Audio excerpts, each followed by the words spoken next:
Driving me crazy just looking at it. Combing your hair with your hand gives me feelings I don't understand. Combing your hair with your hand gives me feelings I don't understand. You do this thing when you're biting your lip. It's driving me crazy just looking at it.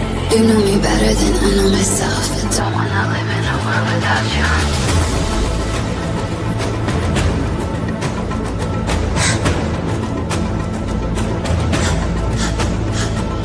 You do this thing when you're biting your lip. It's driving me crazy just looking at it.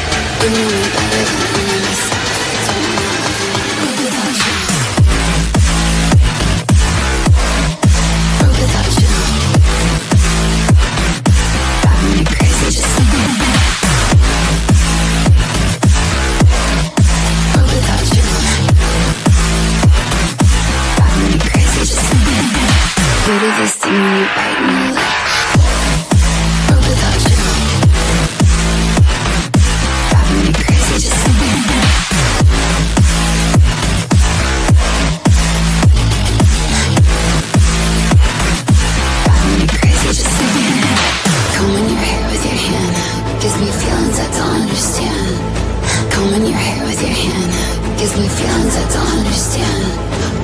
This thing when you're biting your lip, it's driving me crazy just looking at it. You know me better than I know myself. I don't wanna live in a world without you. You do this thing when I'm talking to you, like everything freezes and it's just you. You do this thing when I'm talking to you, like everything freezes and it's just you. You do this thing when you're biting your lip, it's driving me crazy just looking at it. You know me better than I know myself. I don't wanna live in a world without you. Give it to me like without you. Driving me crazy just looking at it. Without you. Driving me crazy just looking at it. You do this thing when you're biting your lip. Without you. Driving me crazy just looking at it.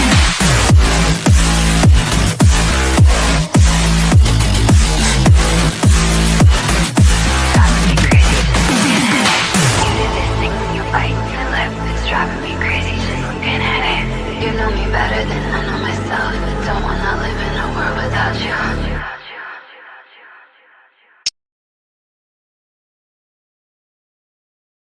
Well, all right, people, how we doing? Hope everyone is good. Hope everyone is enjoying the start of the weekend. Not the best of weather. We're getting to that time of year. If I'm going to be honest, I think I prefer it when it's like this because I just can't stand it when it is absolutely that hot and you can't breathe. Well, today, West Ham. At West Ham. Haven't got the best of records there, have we? So, never a clean game with that lot. Always love to play it a little bit dirty. Always gets a bit emotional. And I think we've got a couple of players coming in that hopefully will start. And we could have an interesting game now. Because I'm sure a few of us are going to want to see Simmons play, Moani play. And let's see if we can get the whole team together and let's see if we can get our act together on that last performance we made, which was absolutely horrendous. Let's hope Thomas Frank learned a lesson out of that. So we'll take it from there, basically. Ben, how you doing, mate? Yeah, I'm really good, buddy. How are you? At the moment, after a nightmare of a week and that, finally getting a decent night's sleep definitely done me. Definitely works wonders having a good night's sleep. It's amazing what that can do. No, you've so had it with rough, today mate. And everything and that, I mean, we haven't won there for about, 4 years, 5 years, something like that. About 5 years, I don't think we won a game there, have we?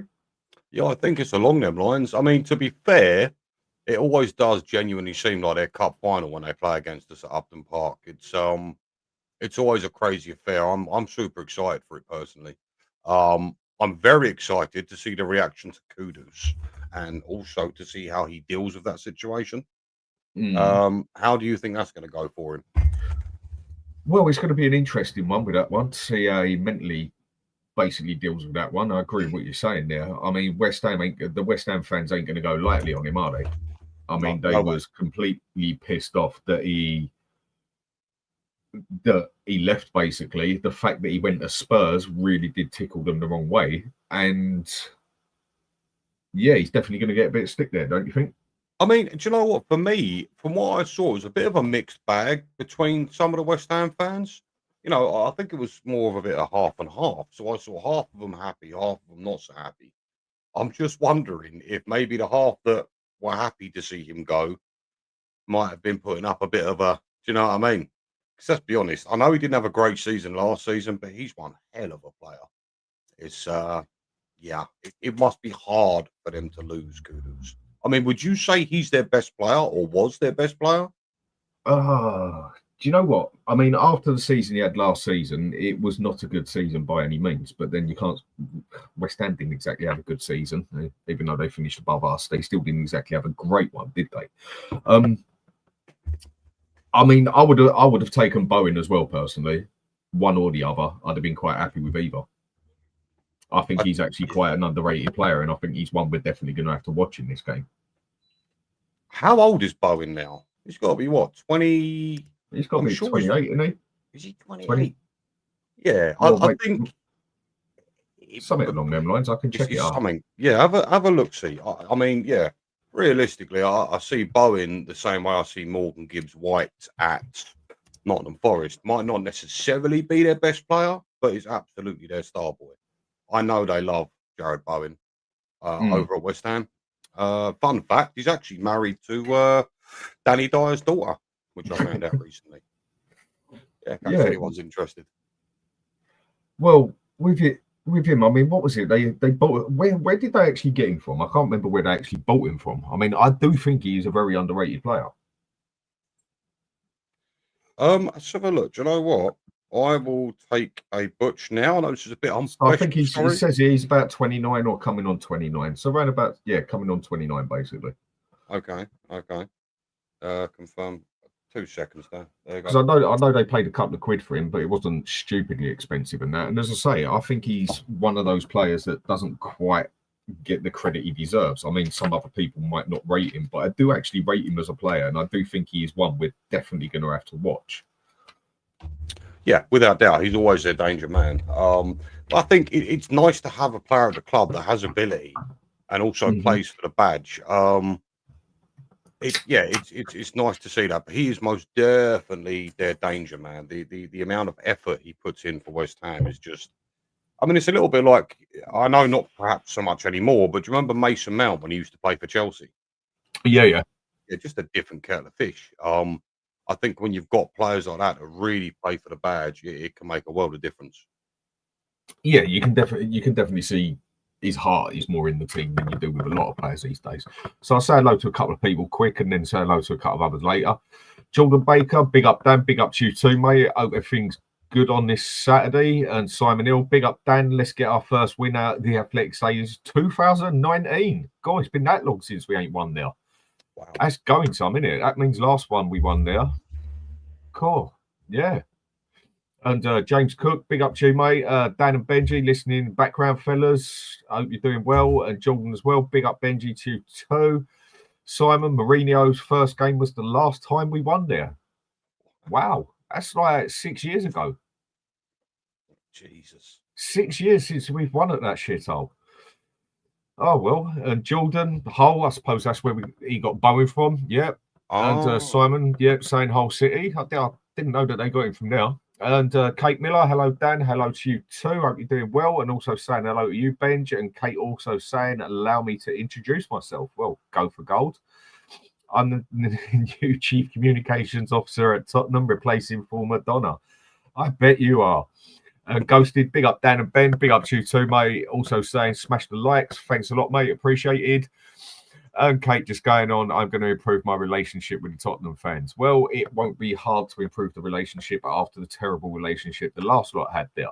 Jordan also saying, Bowen, Kudus, Paqueta, not much between all three of them. Yeah, do you know, I can go along with them lines. I mean, Kudus, definitely happy to have him at Spurs. I wouldn't have said no to Paqueta, and I definitely wouldn't say no to Bowen either. I mean, I do think that's a good set they've got there. They just don't seem to do nothing with it. I mean, I would not have said taking Paqueta as well would have been a bad idea. See, it's funny for me, Dan, because Paqueta if you'd said to me his name 2 years ago, I'd have absolutely snapped your arm off. I know towards the end of the window, I was advocating for it, but I think that was more out of desperation. Listen, Paqueta's a great player. I just feel like he's peaked at West Ham, and I feel Mm. like ever since those charges against him, he's dropped his performances massively. But no, What, a lot on the back of his head, sort of thing. yeah, at the end of the day, look, we're all human, and things like that can affect someone. So I assume that's what it was. But seeing as they're all cleared up now, we may see the best of him again. I mean, what is he? I think he's just turned Yeah, 28. I about think 20, Paqueta. yeah, 27, 28, something along them lines. Yeah. So I never seem to get it right on the date, but no, something along them lines. he's entered into his prime now. I mean, they say it starts at 27, don't they, for an outfield player?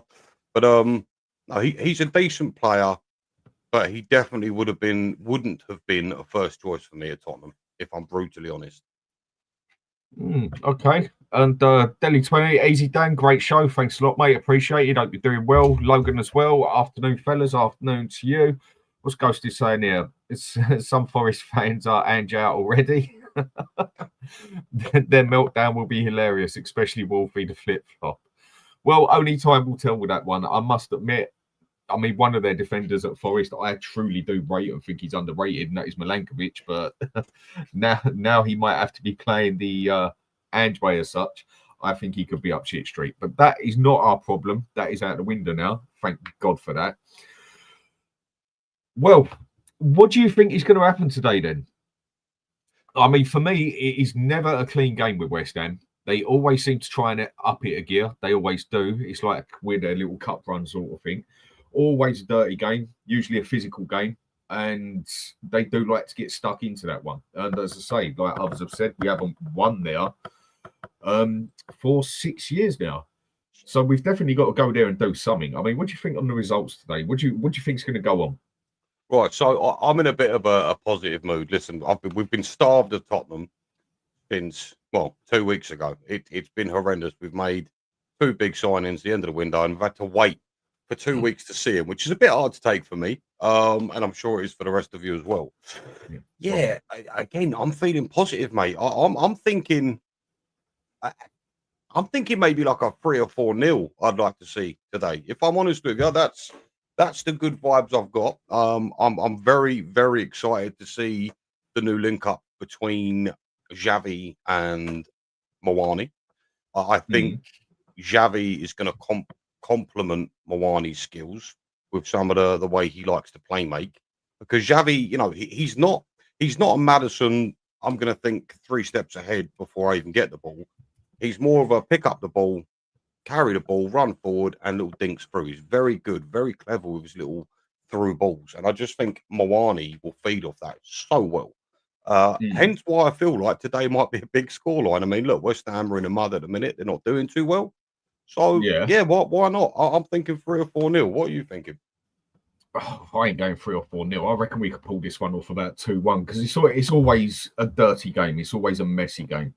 I don't think it's ever one that we seem to take with ease in that because it's very physical. I mean, I reckon we can pull this off 2-1 today. I think the most interesting thing is going to be to see who we start with, basically. I mean, just answer for this one, Golden Sun. Anyone know how to play Peacock? Yes, you do it through PayPal. Pardon me. Because anything you try to play off in USA, you cannot do it with a debit or credit card from England.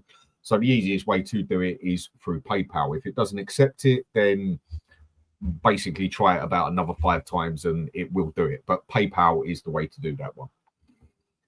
I mean, for me, the formation today, I think, could probably be a 4-2-3-1.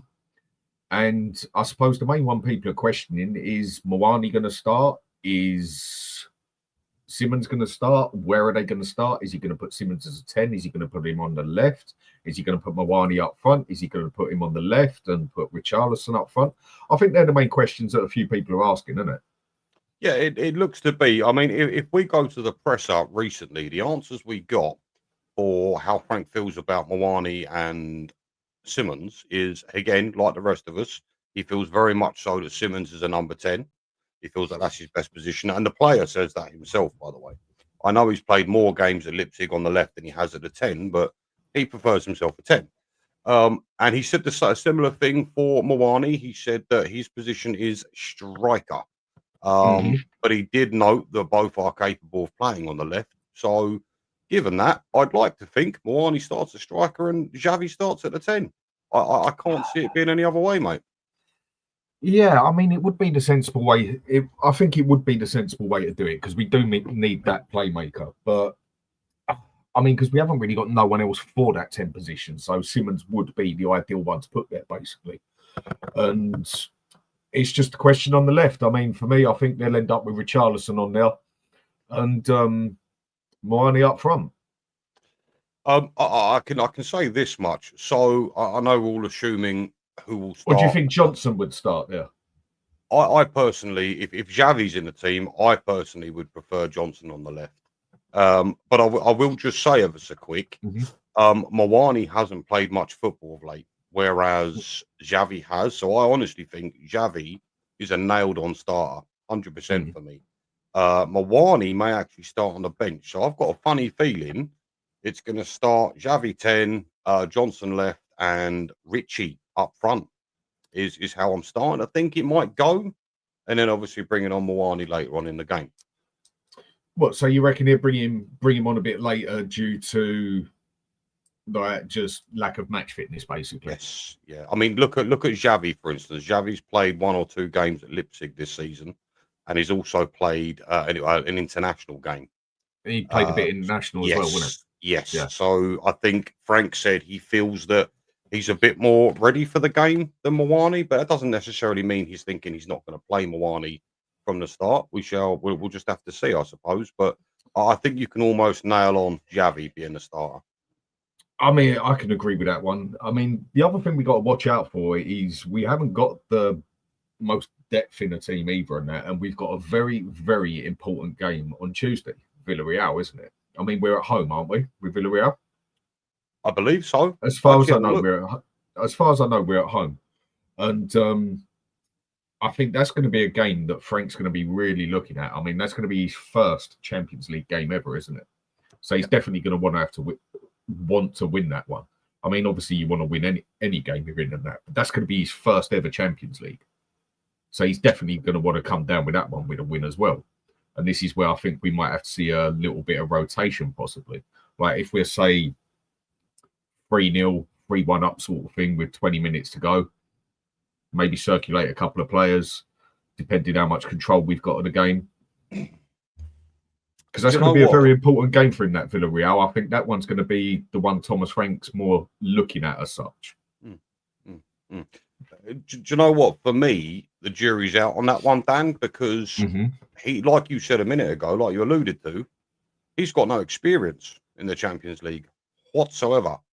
So it will be very, I don't think worrying's the right word, but it will be very interesting to see how he deals with the early games in the Champions League. I think, teams like Villarreal, I believe, and I'm sure you're the same, I believe we've got more than enough in the bank to beat them, Man for man, player for player, I feel like we are absolutely the better team. But again, it will be really interesting to see what avenue Frank goes down. Will he rotate heavily? We just don't know. I assume his priority is the Premier League, right? Well, if he wants to get Champions League, then it has to be. And we haven't exactly got the squad depth to sort of split it all over the season, have we, at the minute? Like over every cup game, I suppose a lot of it will come down to injuries, basically. That's what a lot of it will come down to. But the league has definitely got to be the most important one. And obviously, we don't want to get mugged off in the Champions League. No, definitely not. Again, like I said, it'll be really interesting. Please don't mention that word injuries, mate, because it makes me very, very nervous. The last thing I want to think of after what we saw last season, mate, honestly, I don't even want to think about getting a single injury. I mean, I've just finished watching the Arsenal game today, and what's scoring that 3-0 in it? Yeah, 3-0. Can I just say, I know your man is Milinkovic, but for me, oh my goodness, they're Brazilian. Wow, his name's gone. What's his name? The centre back at Forest. Brazilian. I can't even bloody pronounce his name. Morano or whatever his name is. The fella next to him. Morello. That's it. That's the one, mate. For me, Yeah. oh my goodness, what a defender! He made a last-ditch challenge that practically saved the goal and got himself injured. But as I was saying with Arsenal, I saw Odegaard go down. He's injured. Do you know what I worry about the most? I worry about someone like Paulinho getting injured for us this season. I feel like that would be seriously detrimental to how Frank wants to play. Because realistically, the drop-off from Paulinho is grey. And that makes me really, really nervous. I don't know about you, well, mate. I wouldn't say the drop-off is grey there because we still got Basuma. We still got Sarr. And I don't see Gray getting picked in front of any of them. What's happening with Basuma, though, Dan? I don't think anything's going to happen. I think he's staying here. I mean, Turkish window, I don't know when that closes. It's either closed or it's in the next day or two. There's not long left of it, if there is anything left of it. Like I say, past week, I can't say I've really paid much attention to anything. I haven't been too well the past week, so basically took a week off coming on here. And I didn't even really watch the international games, if I'm going to be honest. The first one, I laid down and watched UFC in Paris. I'd rather watch UFC over football all day long. But international football, it just don't interest me until it comes to the actual tournament itself. Dan, I'm going to be really honest with you, and I'm actually worried to see how many people in chat feel the same. I don't watch England because they remind me of Tottenham. And there is only so much pain you can take in your life. So that's why I genuinely don't watch England. So much promise, and they just don't deliver. So, yeah, for me, I don't even pay attention to internationals. Although, I will say, I went out of my way to pay £2.50 to watch the last Netherlands game against, I can't remember, it might have been Malta or someone like that, to see Xavi play. And, yeah, paid the money up. Little bastard didn't even come on and play as a substitute. I was furious. But, you know, what can you do? I mean, Sue says, yeah, big up, Sue. Hope you're doing well, lady. And I read Basuma wants to fight for his place. Yeah, I've seen the same as well. And Logan saying, do you think it's good that he's staying? More depth in squad? Yes, I do think it is good that Basuma is staying. I mean, the only information I've got on that subject is Frank said he doesn't seem to be going anywhere. And because of that, he's in the squad. So make of that what you will. I think it's a shame we couldn't get rid of him this window. I really do. I feel like it's a big shame. He needed to go. Yeah, but on my side there, I don't think we had the depth to get rid of him, basically. If we'd have got rid of him, then we would be looking at a bloody Archie Gray there. And I know I've had this debate with enough people, but I'd rather bring on Benji. Benji. That's me reading your bloody name there. You wouldn't want me to play, mate. Jesus Christ. I'd be about 2 minutes. That was just me looking at your name there. I would rather start Basuma than Gray all day long. I mean, for me, Gray ain't even ready for the bloody Premier League. Hopefully he can prove me wrong there. But in that aspect, with the lack of depth we've got overall, I think Basuma had to basically stay. I think you're right, mate. As much as I don't want to admit it either. Yeah, look, at the end of the day, you're absolutely right. The drop off between the two, especially if he was to leave, it would go to Gray, possibly. I just feel like it's a shame we couldn't get rid, but you are absolutely right when you say we do need that depth. And, you know, Paulinho, he's had a lot of injury problems over the last season or two. So, yes, it makes you worry a bit, doesn't it? But, I mean, I say that, to be fair, Xavi coming in at least releases Sarr to go back to what I feel is a more natural position in that deeper role. So, I don't know. Maybe we don't have to worry as much as we're thinking. Maybe. Well, the fact that Turkish window's closed, just been told on there. As I say, I wasn't sure whether it had closed or whether it had a day left or whatever. So that's closed. So he's going nowhere, not at least till January. And I do think that is a smarter thing to do. It gives us that little bit more rotation. And like I've said, I just do not think Gray is ready for the Premier League yet, personally. But it gives us a better option. Now, if he can get his mentality together and playing the right way, this is one of the things I find annoying about Basuma, most annoying. He is actually a very good player. It's just the past few managers he's had, they don't play him to his capabilities. Basically, he's been used in a defensive role each time, and he's not a defensive player in any means or manner. He's more of a get the ball winner, get the ball, charge forward, and then a direct ball left, right, or centre, and then come back on himself.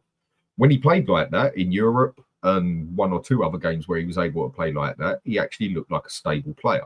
I mean, the one thing that definitely lets him down, mate, is his mentality.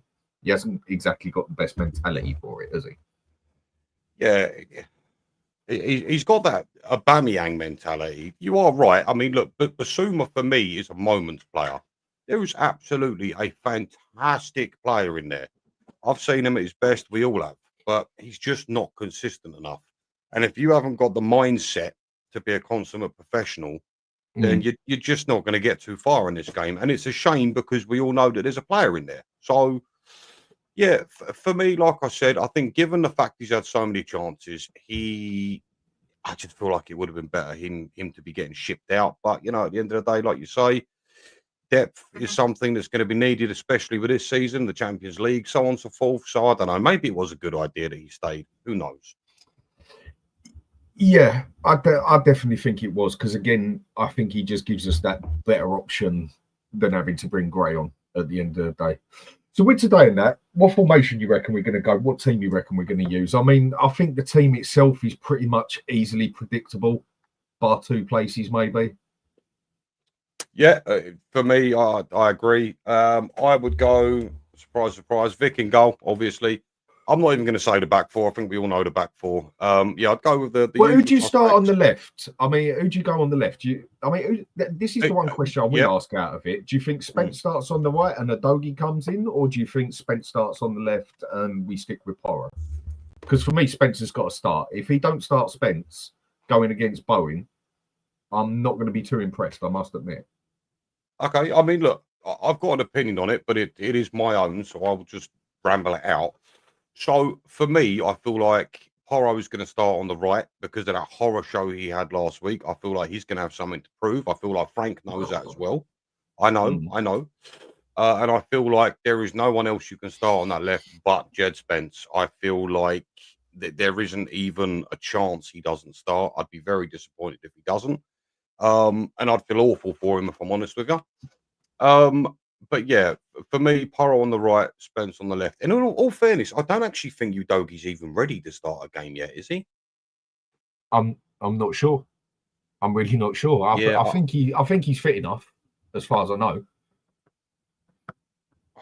I'm not so sure he is because he's had a fair layoff, isn't he? Really?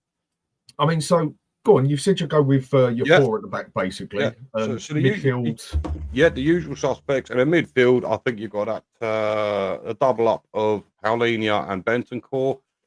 I feel a bit harsh on Sarr because I feel like he's performed fantastically well so far this season, all bar that last game. But then you could say that for every player that played, let's be honest, except maybe bar two of them. They all had a shocking game. The manager had a shocking game. The club had a shocking game in that last game. Absolutely. The manager got totally outschooled and outclassed. The players got totally outschooled and outclassed as well.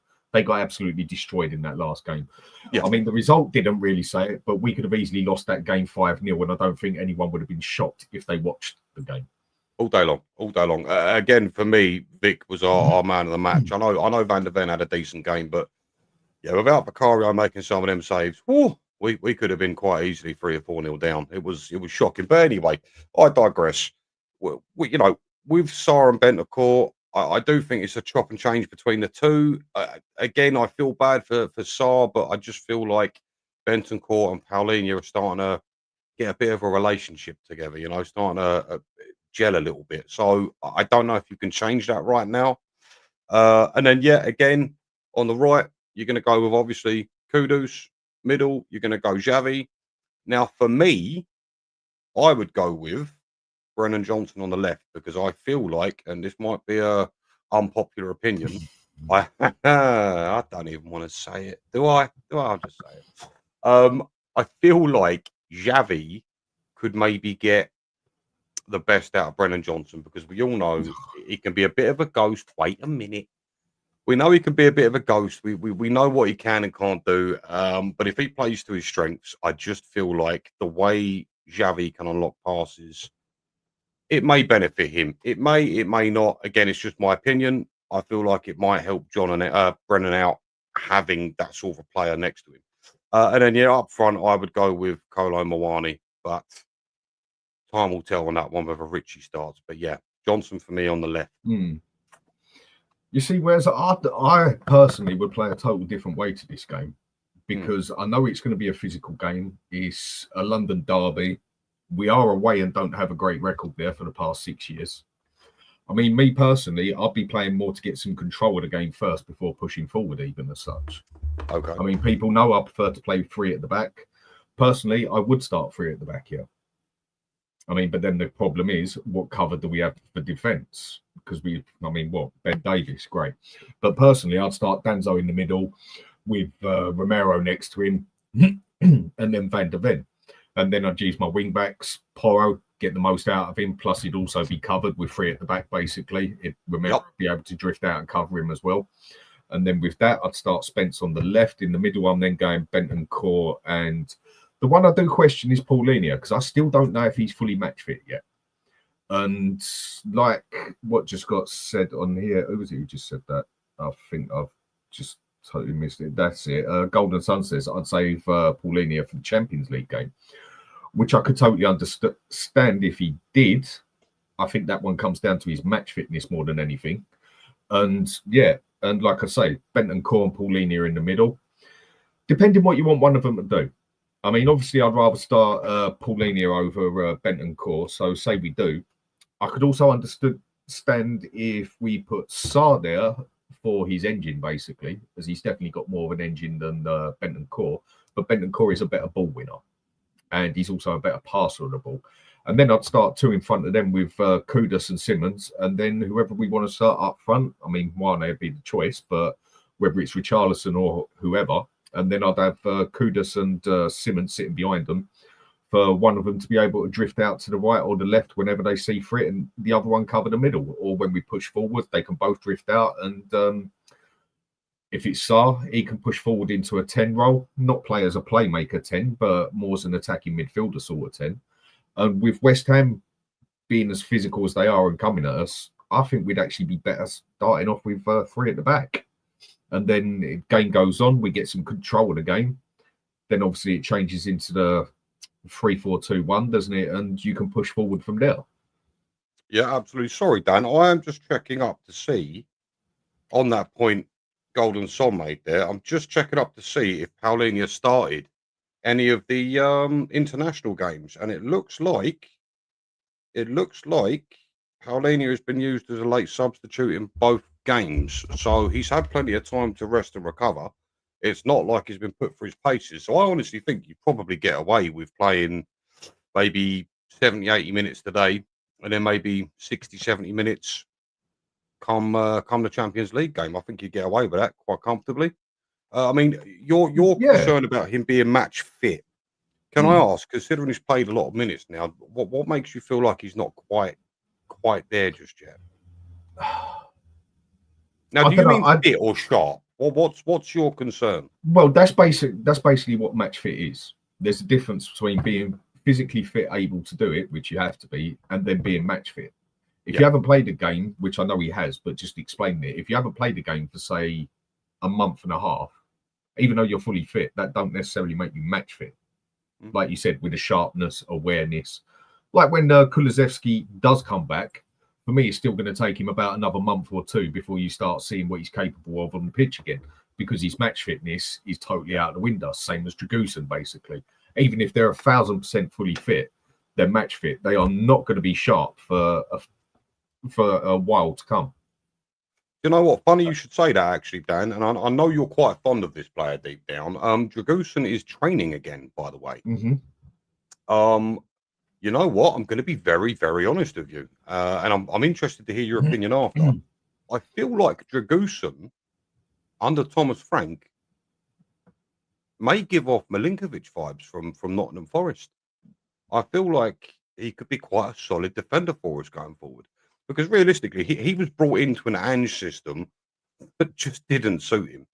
You know, he's not particularly fast. He's not a ball playing defender. He's an old school centre back. Yeah, and he suits that, especially like a back three just sitting in the middle, you know, heading That's what he's away. perfect Yeah, for. this is That's it. what he did in Italy. That is what he did in Italy and was good at it. But when it comes Mhm. to, I mean, what's the word? He's not very athletic, if you get what I mean. He's not very flexible as such. No, For him to turn around, he needs a whole horseshoe, basically, whereas Van der Ven can literally spin it and run. Dragusin just hasn't got that. He's not a ball-playing defender. He's not he's an one that you really 18-wheeler have. truck, isn't he? He's one that he's perfect like Danzo to stick in the middle of a three, basically. Or if you're going to play with one ball playing defender and one no nonsense centre back, which is again how I'd rather play it. But most of the time, a lot of teams seem to like to play two ball playing defenders there. And I think that's just the way the football's gone in that aspect. But I do think today we do have options. We got options in what formation we use. And we've also got one or two options of players, which isn't a bad thing. No, it's fantastic to have options. You know what? You never gave your team lineup. What was your team lineup? Who are you thinking's going to play? I already told you. What? So you think? Okay, no. I Did said you? I'd play it. I said I'd play it. I'd play it with a three at the back or five at the back, whatever you want to call it, with a Right, Danzo in the middle, Van der Ven, Romero, Spence, Porro, Paulinia, Bentancur, and then in front I'd have two attacking midfielders. One of them is more of a playmaker, with Yeah. Kudus and Simmons sitting there, and then Mawane or Richarlison as the striker. And with the two sitting behind the striker, you can use them to drift out, or one of them drifts out and covers the middle sort of thing. That is how I would personally play this game, because I do think it is a game where they're going to come at us with everything they got. And on the counter attack, I think it'd be the perfect way to catch West Ham. Yeah, I think that would be fair. And like you say, Being their ground anyway, being at their ground. Yeah, of course. And you've got that physical element of the game as well, don't you? So maybe that would be the best way forward. Who knows? He may even do that. You know, it's certainly a sensible thing to consider.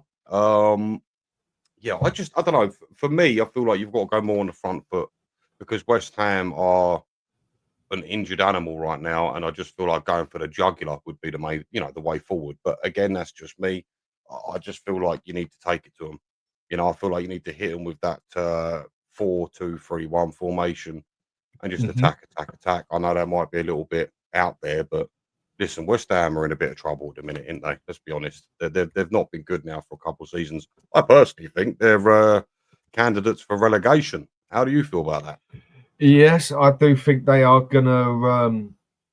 I do think there's a good chance they can come down, because one problem they're going to have, which we didn't have in the end. And big up, Brian. How you doing, mate? Saying good morning to everyone. On my way to Scotland Yard for the day. Oh, right. On your way to Scotland Yard. Come on, you Spurs. Thomas Frank. Yep. So going there to watch the game. And going back on the West Ham thing, I think there's a couple of teams that are going to be looking over their shoulder, basically. Burnley being one of them. Yeah. I mean, they're going to be going down as far as I'm concerned. I mean, Brentford, another one. There's going to be a couple of teams that can go down this year. And I think where Sunderland, I don't think they look too bad. I think there's going to be more pressure on whoever's in 16th, 17th than it was last season, basically. And with that one, last season we didn't actually have that pressure on us really when we got into 17th place, because the other three were just that crap that they didn't really give us much of a threat on going down. So really it was pretty much done and dusted as such. Whereas this season, I think Sunderland do have the capability of getting a few wins in there, and even maybe Leeds, to give whoever is in 15th, 16th, 17th a bit of a run for their money. Because when you've got someone looking on your back and over the shoulder, basically, that puts the extra pressure on you. Whereas we were still able to lose games left, right, and centre, pretty much knowing that Leicester and the others were going to lose the games as well. And even though we was in 17th, you can't really call it a relegation fight, was it? No, even though you would usually say 17th place should be. Whereas this season, I think from 15th downwards, there's going to be a lot more rotation, if you want to put it like that. There's going to be a lot messier.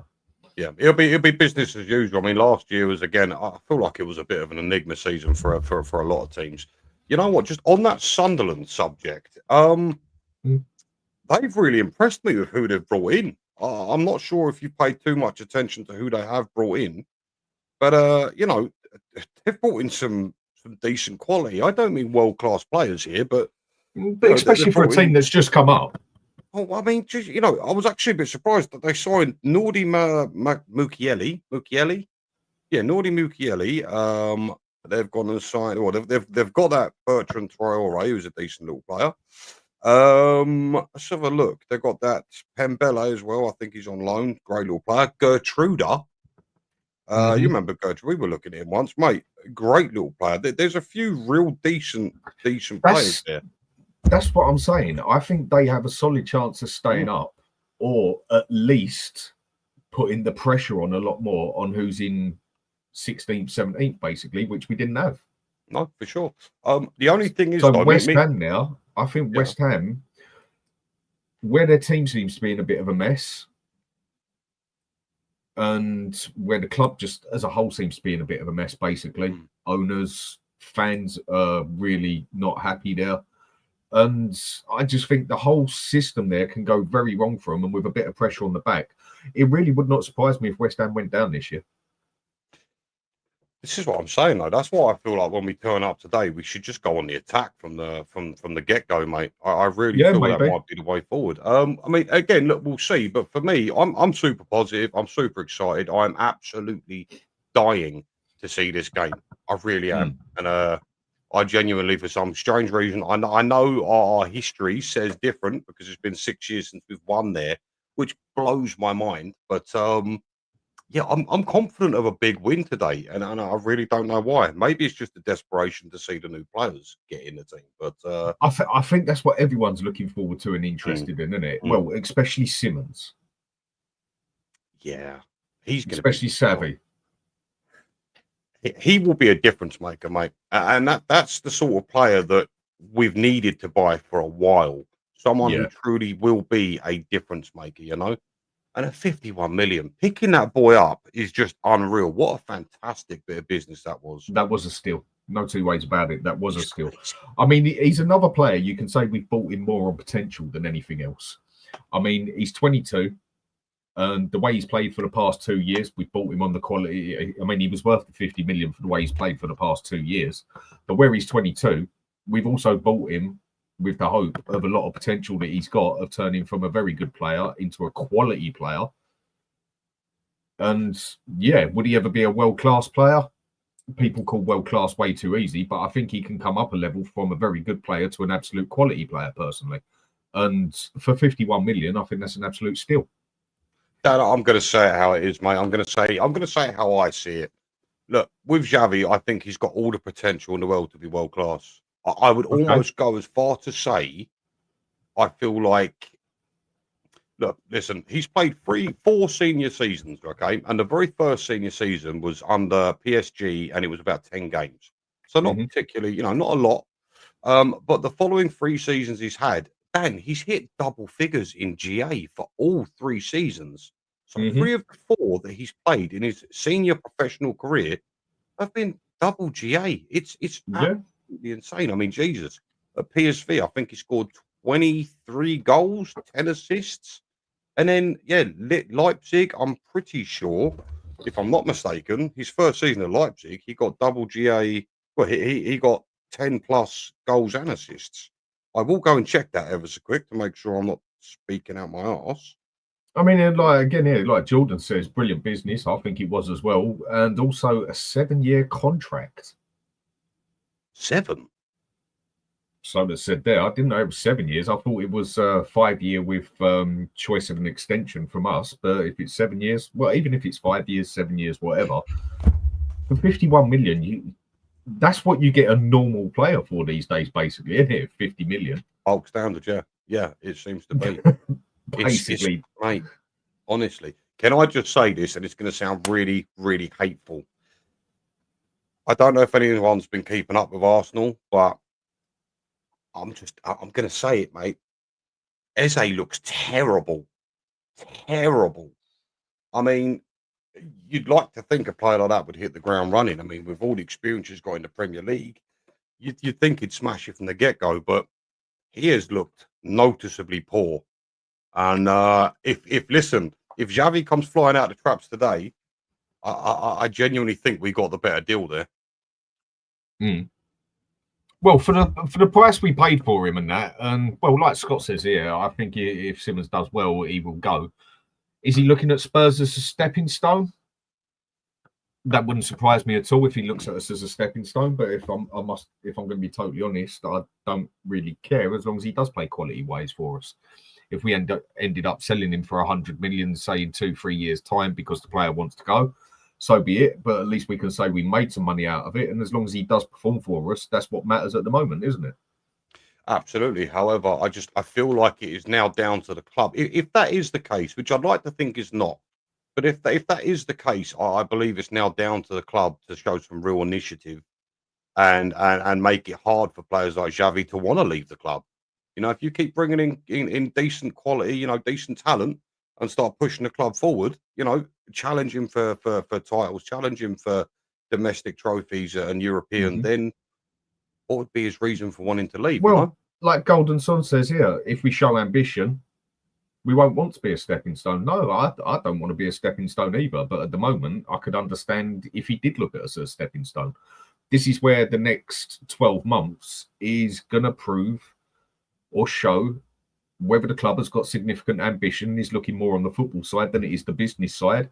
It will show whether Levy was the problem or wasn't as big a problem as people thought.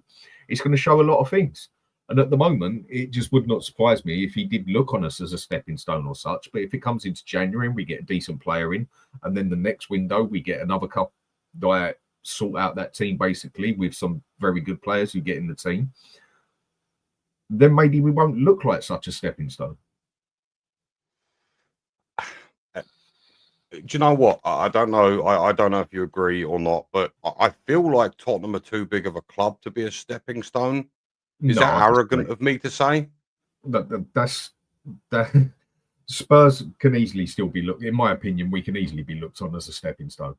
Yeah, easily, because we're a big club, but You're we're right. not an elite. But we're not an elite club, and never ever have been. And that's a debate that I have with people all the time. When people tell me Spurs have always been one of the biggest ones in England, and look what we've won, and we've won 2 leagues.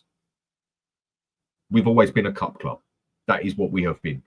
I mean, Sheffield Wednesday have won the league as many times as us, for God's sake. And Everton have won more, twice as many, haven't they?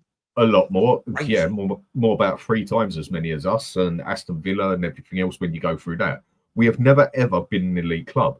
So again, I could understand it that we get looked on as a bit of a stepping stone because we're sort of like hanging off that top 4 lot, and also better than a lot of the other lot, basically. We are a big club where a player can definitely get noticed there.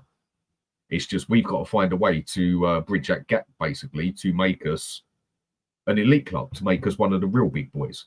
Not just a big club because we got a bit of money in our back pocket that we don't seem to bloody use. I completely agree. And I think Daniel Levy has put us in that position. But Dan, I want to know how you feel. What do you feel it is that would push us to that next level? What would make that difference? What would get us to that next level, in your opinion? Consistency and ambition. Oh, I deep dive that for me. As in, well, we need to show, the club needs to show it's got the ambition to do better. It's got the ambition that it wants to win things now. Yeah. Because the business side is pretty much sorted. I mean, what are they going to improve on the business side? Yes, they're going to get hotels. Okay, maybe they can get 50 events going there instead of 30, or 60 events instead of 30 or whatever. The business side is done and dusted. It's there for the taking. So now to get the club bigger and worth more money as such, for me, you've now got to concentrate on the sports side. You've now got to concentrate on making the club a bigger football club, not just a bigger business, basically. And we've got to be seen to be having that ambition and then buying players to do that job. And then on top of that, we've got to have the consistency of showing the ambition, of buying the bigger players, of buying the better players, and consistently looking like we're in for a cup or for a top 4 place, and then slowly work our way up to possibly, could we even get to that stage where we could fight for a league place? Not anytime soon, obviously. but at least look like we've got the ambition and consistency to want to win things and finish in that top 4 consistently for the next 3-4 years. Yeah, bang on, mate. Completely agree. Yeah, it's a bit hard to add to that, really, isn't it? Yeah, I just think the next 1 to 2 seasons are going to be so telling. I'm actually excited to see how it goes either way, because I think if Enoch don't start producing, oh boy, I think there is going to be chaos at Tottenham Hotspurs. Hello, Ellie. Yeah, I think the next couple of years are going to be equally as exciting as terrifying, because big things have to start happening now. Otherwise, to be fair, if they don't, Enoch are going to look worse than Daniel Levy. Would you say that's fair? Well, if it ends up that we basically just not far off do the same thing, I mean, we've definitely, I think, as well done ourselves a favour getting Levy had to go at the end of the day. We can talk all day and long about him and how bad he was and that, but there was also positive sides with what he's managed to done for the club. The baseline that he's built for us there is second to none, basically. But on the football side, he couldn't even, I think he was out his depth from the football without groaning, basically, where when it comes down to it, no one wanted to know him anymore. He wasn't dealing with, how do I say it, little millionaires anymore. He was dealing with multi-billionaires, for God's sake, and still trying to do it like he was doing it 10, 15 years ago. I think the football outgrew him and he was out of his depth as well. And plus, no one wanted to do business with the fella anymore because he was just because he was such a good businessman as such. People just couldn't, they just did not want to do the business with him because he pissballed about with everything so much. Cost us players and things like that because he was always trying to work it round, so it worked for his way, whatever else. And we needed someone new in there who wouldn't just turn their back to Spurs to, if we was interested in a player purely because of the chairman, basically, which I think happened on several occasions. Yeah, for sure. No, again, I agree with that, mate. I just feel like, do you know what? It's really weird. I've seen a lot of people change their opinion almost on Daniel Levy. It seems to be like, look, if I'm honest with you, my opinion on the guy is he was always ahead of the snake. I always felt like Daniel Levy was one of the main reasons, if not the main reason, as to why we never pushed on the footballing side of things at Tottenham Hotspurs. I feel like some of his transfer dealings, his managerial choices, I just think were absolutely insane. I mean, how many times? I mean, look at that Champions League final that we did. At the end of the day, mate, like that there, I feel like signed his death warrant, because if you're not going to push a team forward after a Champions League final, then when are you ever going to do it? You know? I mean, I think Scott says it perfect there, though, in the aspect we need new owners overall, basically. We need Enoch out in that aspect.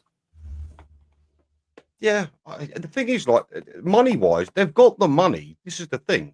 You know, they've got 7.6 billion. It's not like they're broke. They've got plenty of money. I just think they need to show some ambition. And the thing is, if we're going to believe the fairy tale, now might be the time. But as I said to you a minute ago, mate, if they don't start producing for our club, they're going to have a lot of egg on their face, and it's not going to look good for them. Pal. Yeah, and then it might show that maybe Levy, it wasn't all necessarily down to him. This is why I say the next 12 months are going to show. Mia, how you doing? Yeah, I'm a lot better now. My throat's still not great from coughing, but yeah, I'm a little bit better than what I have been. Mm-hmm. But, so, yeah. with everything that's gone on recently, I haven't heard your opinion of everything. Yeah, it's really interesting what you were saying, obviously, with the whole Daniel Levy thing. I just feel like I'm very cautious because everything was Enoch and Levy out. Now that Levy's gone, everybody's gone, oh, okay then. And they're sort of diverted and said, he was the bad guy. It was him. And I'm a bit like, he got direction from you because you're the ones that get the ultimate say. Even if they let him have free reign, they would have said, right, Daniel, this is what we want. This is our prerogative, what we need, what we want out of the club, because they're the big bosses. So I'm like, they're trying to divert. And like you say, they're going to have egg on their face and look very stupid if they don't do what they've said they would do, which leads me to think, are they just saying all this and then they're going to sell it? Because I just don't see what has really changed, because they've had a possibility to change things for the last couple of years. It's been he put it over. But when he had that case, Joe Lewis, so why didn't they step forward before? Where were they before? So I'm a bit skeptical, is what I would say about the whole thing. Yeah, I can totally understand where you're coming from. I mean, I think it's more on the side, like I said, I think they know they've taken the club as far as they can on the business side now. And the only way basically to make this club bigger now is actually on the sporting side, on the football side of things. Maybe that's how they see it. Again, it's going to be the next 3 months that show something. I think there's definitely a couple of players like Van der Ven. We're looking at getting him a new contract. Very smart move. And they're talking about putting Bentancur on a new contract. I know some will agree with that, some won't. I don't see why not. And then it's going to be interesting to see if we do something in January, because we're definitely going to have to get another 2 players in January because of the lack of depth we've got. But if we do go and do it, it's also going to have to be at least a very good player instead of just a player to fill a gap as such. And then till the end of the season, we can go with a flow, and then we look on the next transfer window, basically. Yeah, Hey, no. Mia, can I ask you a quick question about the transfer window? Yeah, go on. Let me say what she was going to say. Oh, sorry, go on. Oh, yeah, no, that's fine. No, I was just going to say, like, the thing is that I'm still like I think that I'm very skeptical in what they're going to do, because when they've come out and Vinay, he's basically said we've got to stick to the PSR and blah, blah. Obviously, we do have to stick to that because I don't want to break the rules. But it did just sound like straight out of the script that they would have done anyway. And this whole, we're going to put in this X amount of money. I just think, well, that's not that much money anyway. And is that money that would have gone in anyhow? So I'm just saying I'm a bit skeptical, and I think it's okay to be a bit skeptical of them because they have had the opportunity to do it beforehand. They said they're big supporters of the club. Where were they before then? If they're such big supporters of Tottenham, why didn't they do anything beforehand? So I'm just a bit like I say, it's a bit like they've made Levy the bad guy. I'm not trying to say that he could have taken us any further. I'm just saying they've sort of made it and pointed all the fingers at him to make themselves trying to look a bit better, and I just don't like that, and I just don't think that's probably how it went down, in my opinion. Yeah, I mean, there's a lot of ways you can look at this one and put 2 and 2 together and get 5 and 10 and 6 and maybe even guess it and get it the right way and whatever. There's a lot of ways you can look at this one and how it done. But at the end of the day, now we just want to see the football side. We know everything else is there and settled. I mean, personally, I'm quite hoping they sell up. But then we've been going on a long time. A lot of Spurs fans saying that we want ENIC out, not just Levy, but we want ENIC out as a whole, basically, because we want to be a football club. We want to get up there with the elite. We want to be challenging for things. We want to be winning things and that. And for me, I think the owners definitely got to go with that one as well. But we're also at a point now where you've got people complaining, saying that there's certain types of owners that they don't want. Like they don't want certain. I mean, I've read on a lot of things on Facebook and on X. I mean, on X at the moment, it's hard to find anything about football on there, obviously, with what's happened on the other side of the world. But you've actually got people complaining about what sort of money we will have, i.e. oil money, whatever you want to call it, and that. And you've also got people complaining about religion and the fucking owners, for God's sake. Really? Yeah, go look on a few things on Facebook and over X and everything and that. You've got Spurs fans saying, well, if we do get owners, they must be like this, they must be like that. I don't want this sort of money. I don't want that sort of money. I don't with this sort of religion and everything. I mean, this is football, for fuck's sake. Who gives a toss about religion and who actually cares about where the money comes from as long as it gets spent the right way? If people wanted us to be run as a, let's say, clean club as such, then we might as well have stuck with Levy, because that was his intentions and the way we done it. I mean, my attitude is if you can't beat them, you bloody join them. I don't care whether the money comes from oil or, like I've said before, I don't care if it gets dropped over from bloody Colombia. As long as the money goes on the players and on the football, I couldn't care less. And then on a lot of things on Facebook and X and everything, there's people going on one about what bloody religion the owners are going to be and everything. And I'm like, do you really care? This is football. What has religion got to do with a football? Who honestly gives a shit about it? There's a lot out there that seem to do. I mean, Mia, what do you think on that? I mean, to me, that just sounds crazy. I think that people got to remember that everything is intrinsically like in our culture anyway. So people who say they don't want oil money because of X reasons, they've got mobile phones that were probably made in not very legal ways over here. Let's be honest. We've got trainers that are made in sweatshops. We've got all those things that, although we all try our best to be better and want better for what goes on in the world, let's be completely honest, we don't, because we're all capable or culpable when it comes to stuff like that. And when it comes to religion, religion's just one of those things that it's really like not worth getting involved in to like be thinking about religion, because it's very difficult with religion. So I would say that's something you should completely try to avoid when it comes to discussion, when it comes to businesses, because again, who owns what businesses? If you take a look deep dive into a lot of businesses, I'm sure they're owned by people that you might not approve of. Let's just say that much. Do you know what I'm saying? So I feel like that we're all kind of involved in stuff like that anyway. So to try and have the moral high ground is going to be quite difficult. I totally agree with what you're saying. I mean, for me, it's something that should, politics and religion for me is something that should have absolutely nothing to do with sport in any means or manner. And do I really care whether the new owners are in a religion of this or that, or whatever they want to get up to? I don't care. Spurs is not a set religion club. It might be in a certain area, and the owners we've had might be Jewish and whatever else. But what the hell has that actually got to do with the football club? I mean, if the new owners come in and they're a total different religion and they're bringing their money through oil, through bloody Colombia, whatever way you want to put it, does anybody genuinely actually care here? As long as it goes on the football bloody side. But of all the fans out there, surely it would be the Spurs fans that find something to complain about. Like, it has to be a set way. It has to be a set owner that we have. It can't be this or it can't be that. And yet people have been complaining for over 10 years on the owners we do have. To me, it just totally contradicts itself. I mean, look, for me, if you had to categorise me as a fan, you might as well call me a pole dancer, because as long as somebody comes in and makes it rain, I don't give a shit where that money comes from. You know, at the end of the day, I don't care. Look, anyone who's got serious amounts of money, most of the time, it's not really going to be legal anyway. You know, there's going to be a lot of... You don't get to the top through being straight, do you? Through being nice. And this is it. Look, if new owners do come in, which if we're led to believe, you know, that's not going to happen, but by all accounts, it looks like it may well do.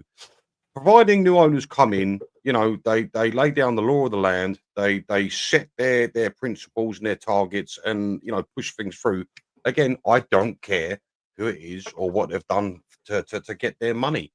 Look, at the end of the day, it would be nice to have a footballing chairman. It'd be nice to have scouts that identify actual talent that are willing to come to Spurs and just push on. I don't know why any Spurs fan would make an issue of any sort of owner coming in that may be questionable. Who cares? Just bring that money. I want success. Don't you guys? Totally. I mean, I just can't see why anyone would be bothered about a religion side of it, or even where the money bloody comes from. Because if you want to get up there with the top, you need that bloody money. You need someone who's going to pay that money to pay for the players. And do I give a shit where he goes and prays or whatever afterwards of that? No, I don't. I mean, if you want to go by religion, I don't believe in it personally. So anyone can go and do what they want. But why the hell has that got anything to do with the football side of it? That's just the bit that makes me laugh. For like 10 years, you've had people complaining non-stop about our owners and how bad they are and everything else. And then all of a sudden, there comes a chance where we might be getting new owners, or at least people putting money into the club, and then people are complaining about the type of money and religion that comes into it, for God's sake. It's just, to me, only Spurs fans would pull that shit off. It's just unnecessary. Crazy. I mean, it is just, I just do find it strange in that aspect. I mean, it's been said that we're not for sale. I mean, for me, just because the people have said we're not for sale or we have no intention of selling, that's one of the oldest tricks in the book, basically, isn't it? You say that the player's not for sale or what you've got is not for sale, and that makes people offer more money. That's just one of the oldest manipulation tricks in the sales trade. I mean, would you agree with that, Mia? Yeah, no, I agree. Listen, everybody's got a price, right? If somebody comes Yeah. along and offers the correct price, they're not going to say no. You know what I'm saying? Like, that's just the way life works. It's always going to be like that. Everybody's got a set price that they've got in their head that they would sell for, like whatever it is, whatever's precious to them. If it's something that's really, really important to you, you say categorically, I really would never ever sell it, then that's different. But most people have got a price, right? If they want to Yeah. pay, if they're going to pay you for it. So I don't believe that for 1 second that it's not for sale.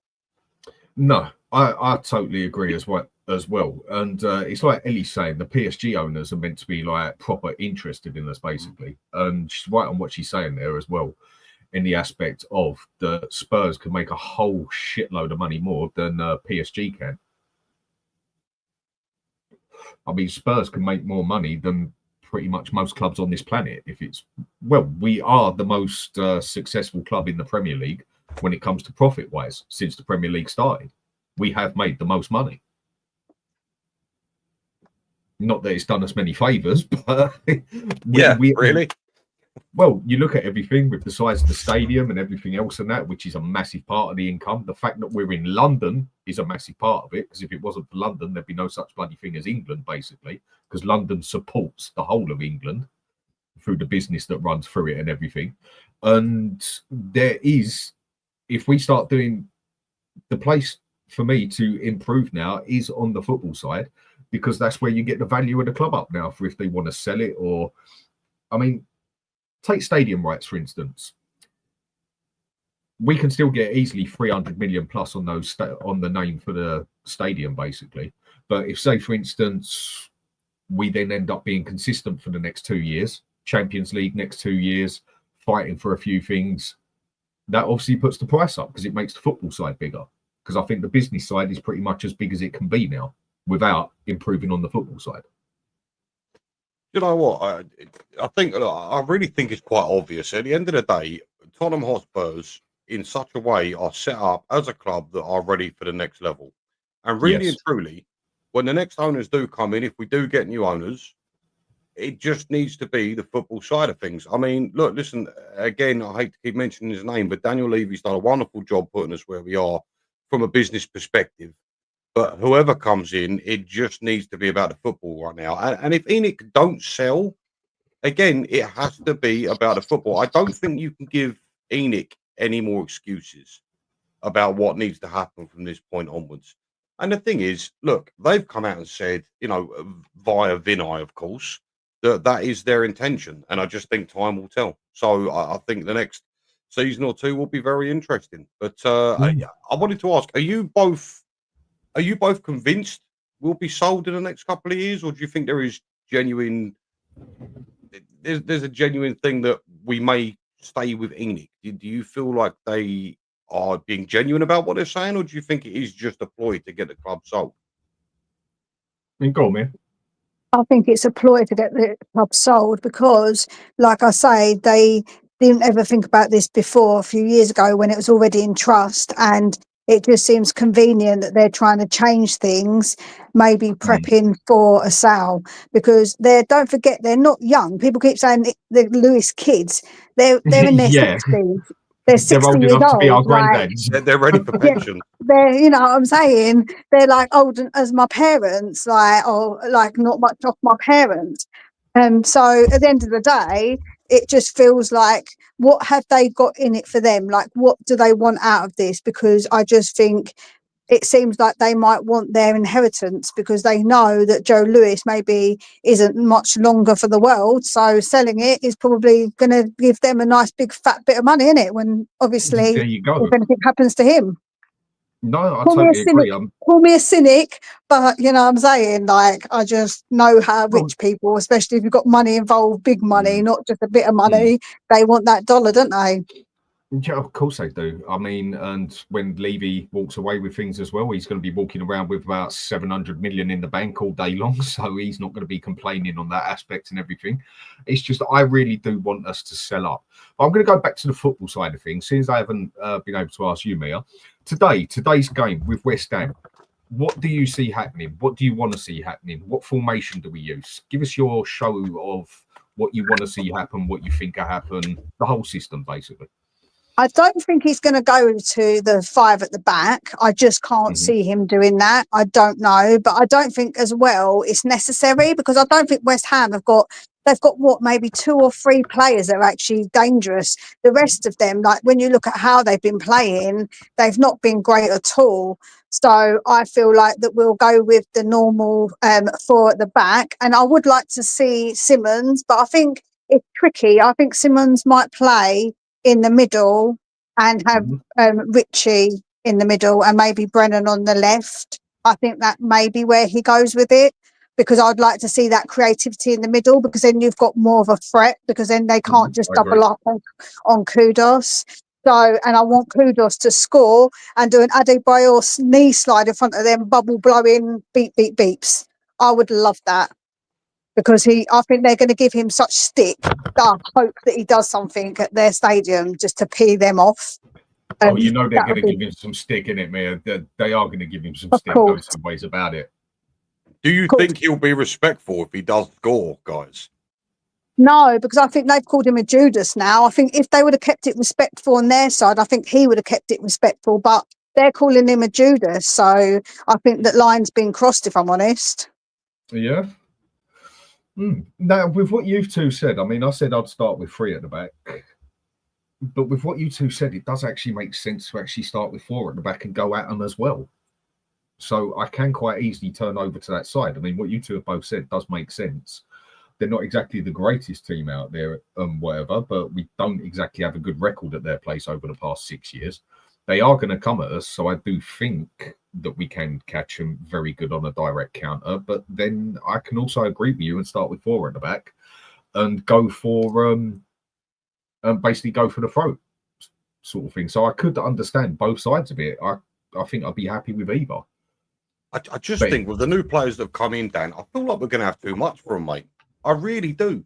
I feel like I'd like to hope that we overwhelm them, especially with Javi sitting in that middle pocket. It's going to be I can't wait. I really can't wait. But genuinely, I feel like we're going to have too much for them. I think sitting back, although I can understand your logic 100%, I can, because it's such a physical game against West Ham. But I just feel like, look, they're down. Just go for the throat. Do you know what I'm saying? I mean, Mia, what do you reckon on that? Yeah, I agree. I think that it's going to be quite a hectic, game, because they're not going to want to play it safe, because it's us and they always turn up, don't they? It's like their cup final every time. And although we haven't had a great record there, I just think that we could definitely get at them. There's so many places where they're weak that I think we've got too much for them. And with the new signings, that's given us a boost, I think. I just hope he's learnt his lesson from the previous game. And if we are struggling for whatever reason, he will change it. So if it is a struggle, that he will change it and not leave it, because that did frustrate me with the last game. I was a bit like, you didn't change it quick enough. You didn't do anything quick enough for my liking. He got outmanaged, didn't he? Blatantly. The players got outplayed and he got outmanaged. Yeah, basically. So I don't want to see that again. So I want him to have learnt from that lesson, and hopefully if there is a struggle that he will change it. But I just don't think there will be, man. I just think that when you watch them play, they look so down and out that I just can't see it. And we have got such better quality than them. I just feel like we've got more quality that we can definitely go for the throat. I would like to see us do at least a 3-1. I predicted 3-1, but yeah, I want us to get a good few goals past them, really make them feel like absolute crap. Yeah, I mean, I'm not a big fan of West Ham either. I mean, I do take the piss out of quite a few of my mates, unfortunately, that are West Ham fans. And but it's just one of them London derby things, isn't it? It's one of them ones where, like I said, West Ham seem to always turn up on the day, especially on their ground, and this is their cup final to them, isn't it? Because they despise us more than they do anybody else, even though we aren't exactly supposedly their arch rivals as such. They do despise us more than Arsenal, Chelsea, Fulham, Palace, or any other London team. West Ham seem to really, really don't like us. I think the only one they dislike more is Millwall. Can I just say, right, I'm not a conspiracy theorist, but what is it with all the other London teams hating us the most out of all the other London teams? They all seem to do it. They all seem to hate us the most. Like you've got Arsenal and Chelsea who basically go around in a circle singing kumbaya about how much they hate us all the time. You've got West Ham and even Palace fans. They always up for it with us because they hate us for some particular reason. It always just feels like all of the London clubs just hate us. I mean, from what I hear of my mates and other people in that, it's more down to the supporters that they don't like than the club itself as such. And that's what I hear off my mates anyway. It's more the type of supporters we have that they don't like. That's just what I hear off of people. What do they mean by type of supporters?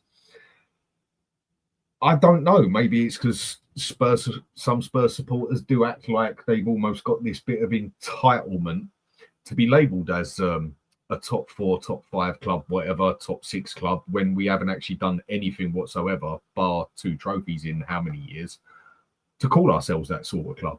And I think that pisses a few of them off no end.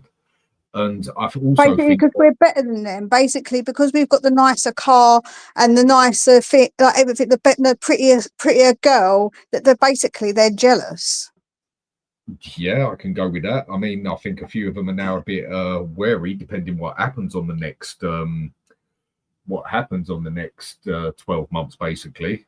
I mean, a lot of people weren't happy that Levy had gone, like, from the other clubs. They were blatantly saying, like, we have to be a bit careful now to see, depending what happens in that, because I think everybody knows that there is a lot of, again, we go back to the thing there, that if an owner comes in who just wants the football side of it, everything there is there on the plate, basically. It's there for the taking. And people have always known us as that club of so near yet so far. We've got all the ammunition. We just ain't got the right gun that can bloody fire it and everything and that. And whatever you can say has held us back, whether it's been Levy, whether it's been the scout system, whether it's been whatever, we are there to become a massive club. So with that one, there's probably several reasons why, but we do seem to be the most disliked club in London. Yeah, that irritates me a little bit. I mean, have you met Chelsea fans? For me, unfortunately, I know quite a lot. My missus and her whole family are all avid Chelsea fans, and yeah, it's not great. I won't lie. You know what? I personally dislike Chelsea more than I dislike Arsenal, and I know that I agree. No, I agree with that one. I'm basing that on off the fans. I gotta be honest with you. I don't want to generalize, but if I say what I want to say, it's going to be generalized on an entire fan base. Look, a lot of the Chelsea fans that I have met are a little bit delusional. They've always they always feel like they have the best of the best of the best in every situation. And well, they have done for nearly 20 years. Well, yeah. Look, do you know what? Specifically, I can think of one person. I had a friend I used to play FIFA with when I was young. And this was at a time when Morata was at Chelsea. Do you remember those days?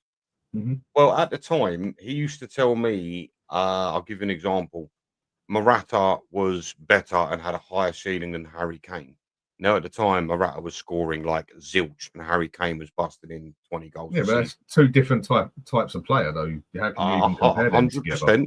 But in his mind, one's a striker, one's striker. Midfielder. No, Morata, the striker. Oh, right, I get you. I'm thinking the one they sold to Man U. Right. No, you're on about now. No, the striker. So, and ever since that day, mate, I just, I know that's really petty, but yeah, for me, I dislike Chelsea far more than I dislike Arsenal. I mean, I dislike Chelsea more than Arsenal as well, because one thing I won't take away from Arsenal, they do have a right to be labelled as one of the biggest clubs in England and on the planet as well. They've won the stuff for it, and they also built themselves the way to the top. Chelsea just done the same sort of thing as City, where they just got their owner in with the money and just walked in and bought it, basically. Yep. But on the other side of that, that's just showing more respect on the football side. But on the other side of it, that's all I can say is fair play to them. They went and got the job done. They wanted to win things. They went and spent the money. That's what we're saying we want to do now. Yeah, but they've done so by cheating, because look how many times they've been pulled up by FA for breaking bloody rules. So they've not done it exactly in the fair way, and they've always found loopholes. I know that it's not technically breaking the rules, but Like, you have to remind Chelsea supporters that they were once a 50p car park, yeah? They forget about that time. So when you remind them of that, they don't like it. With a Chelsea fan, you can spot a Chelsea fan a mile off. An Arsenal fan, they'll tell you they're an Arsenal fan by the delusional things that they say. That's the difference. Like, I don't like Arsenal because there are what they did in the past. I know that it's silly that it's the past, but those things still run deep for me anyway.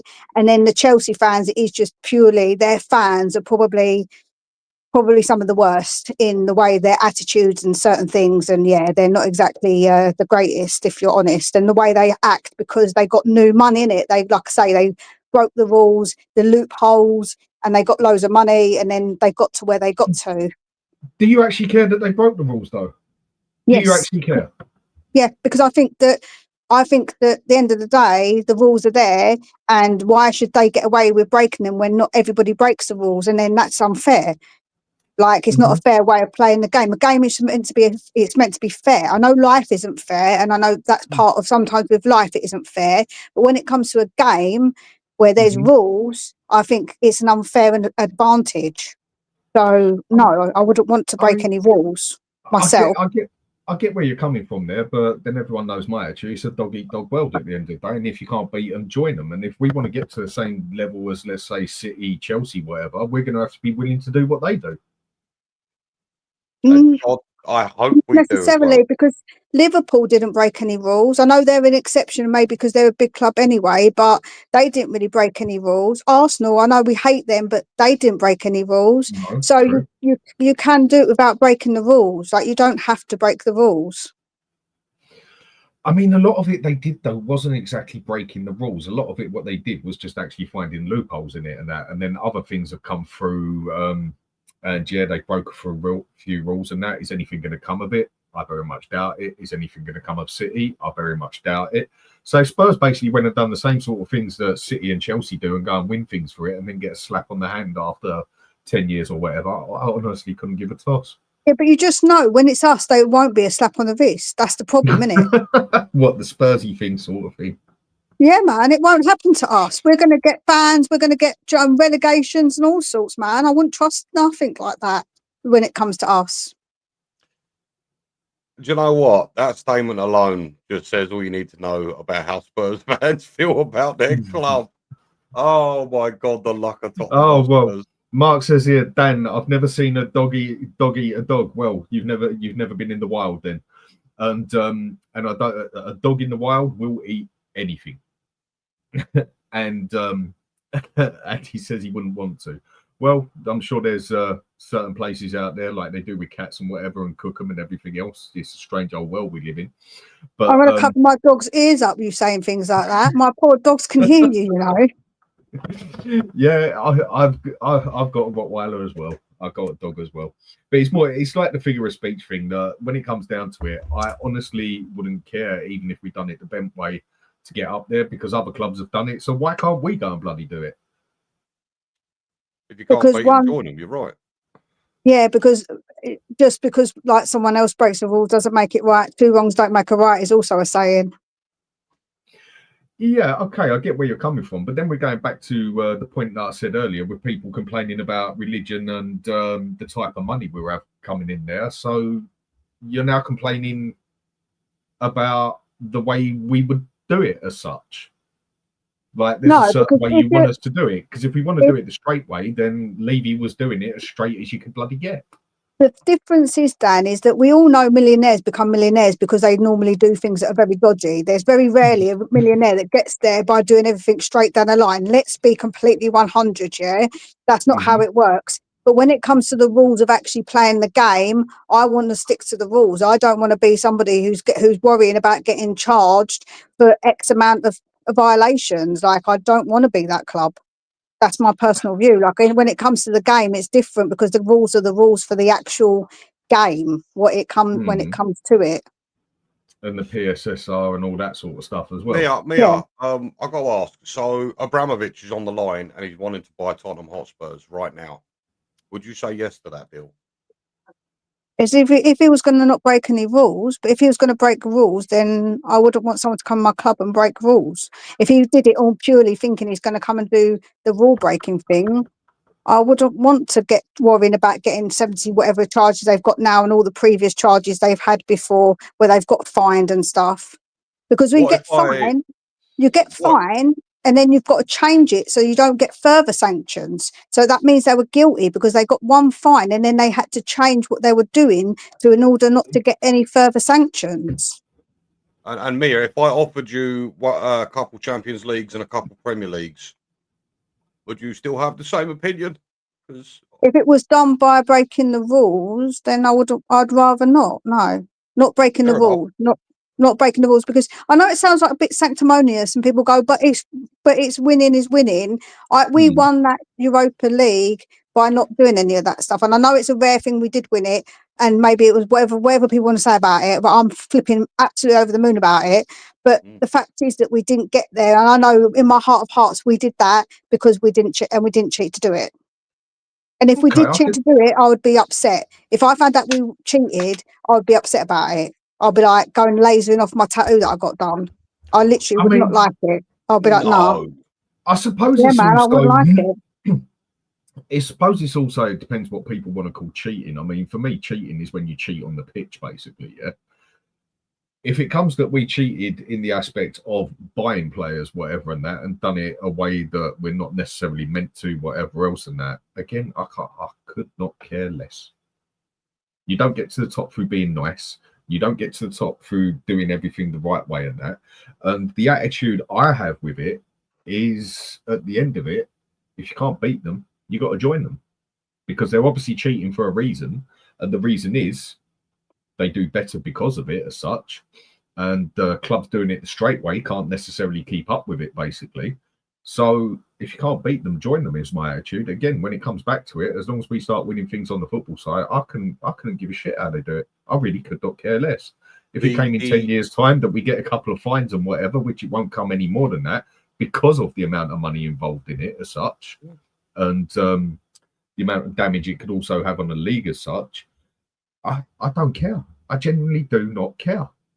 I'm not saying it's right as such, but when it comes to morals and that, I must admit, when it comes to that side, well, if they can do it, why can't we? I'm not sure that you're immoral, Dan, but there we go. When it comes to it, though, when you think about it, someone like Newcastle, they've not broke the rules, right? And they're obviously complaining that they can't do what we've done because obviously they haven't got the revenue. But the good thing is we have actually got the PSR is actually on our side. So whoever Very comes true. in isn't going to have such an issue with breaking any of those type of rules because we've stuck to it so vigilantly, where other teams, like I say, Newcastle, are saying that they can't do that. But what they need to do is what we did when we weren't like this. We had to build it up and get more revenue somehow. So they have to do it that way, like what we did. They can't just chuck all their money because of the PSR rule. So in a way, even if anyone comes in, that isn't really going to be an issue. That isn't like an issue of ours, is it? Let's be honest. Well, we do have that advantage that obviously if someone was to take over again, that we can actually go and spend from what I've heard, between 400. I mean, I've read a lot of different numbers, but let's just say 500 million for the sake of it. I've heard 6 million, 600 million, 400 million, whatever. So say 500 million before we even get looked at, basically, because the PSSR and everything else is in our favour, basically. I mean, and the problem is that Newcastle is they are not a big worldwide club. They're a big club in England, but worldwide, they are not a massive club. And they will never make the sort of money that Tottenham will unless they finish in the Champions League 3-4 years back to back. I mean, even the winning the cups and that won't do them any favours in taking them further as a club as a whole, because these days, to improve the club, and if you've got owners that are willing to put the money into the club, sadly, the cups are pretty much irrelevant in that aspect. You need that top four more than you need anything else. I mean, the cups are good and good to win, but what is going to get you further as a club where you really want to go somewhere, finishing 8th 3 years on the trot with 3 FA Cups, or finishing in the top 4 for 3 years? Sadly, finishing in the top 4 can take you further as a club than winning cups. I mean, look, so that is what they've got to do to be able to spend the money. And until they do that, they're not going to be able to spend their money. Even if they go and win the FA Cup 5 years on the bloody trot, but if they don't get in that Champions League in that, it's going to be pretty much irrelevant. Do you know what? I mean, Mia, I'm sorry Like to say to make this. them a bigger club as such. No, 100%. Mia, I'm sorry to say this. On the whole cheating thing, I'm very much with Dan on that. I hope we become the Eddie Guerrero of the footballing world. But you lie, you cheat, and steal. Yeah, I know, Eddie. Oh, she knows. She knows. I love that. R.I.P. Love that, Mia. R.I.P. Eddie, man. What a That's guy. it. Absolutely. So yeah, I hope we become the Eddie Guerrero of the footballing world. Yes, please. And I know it's immoral, but whatever. Just bring me them championships. That's all I care about.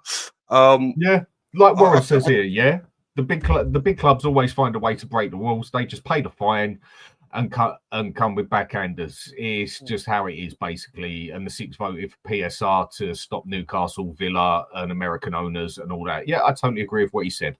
And when it comes down to it, like I said, for me, if you can't beat them, bloody join them. I will say something though. You know, Vinay, that interview that I had with Vinay, something he said that was could be very telling, is he was actually speaking about PSR. And he said, you know, we've got the full backing of the Lewis family.